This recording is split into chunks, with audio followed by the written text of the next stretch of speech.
OFW sa bansang Saudi Arabia. Nagtrabaho sa Saudi Arabia ng 8 taon. Napakahirap ng piling na malay sa pamilya. Homesick ka.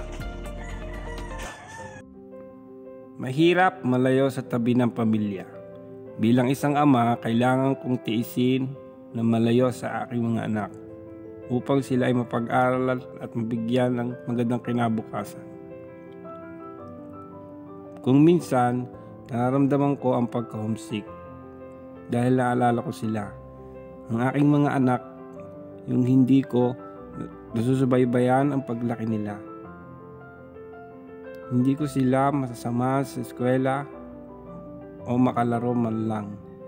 Mabuti na lamang at sa pamamagitan ng video calls ay nakakausap ko sila at naiibsan ng pangungulila namin sa isa't isa.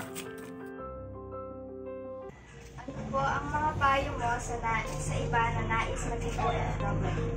Ang may papayo ko sa nila sa kanila at sa nilo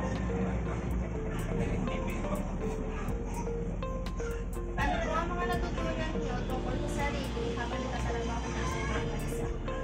unang sa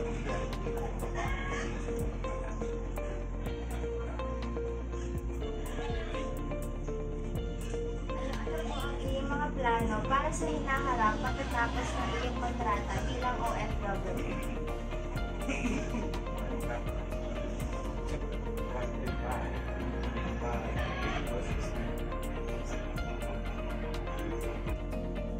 Maraming salamat po, Mr. Jason Tiangco, sa pagpapaunlak sa aming imbitasyon para maikwento ang buhay ng isang OFW.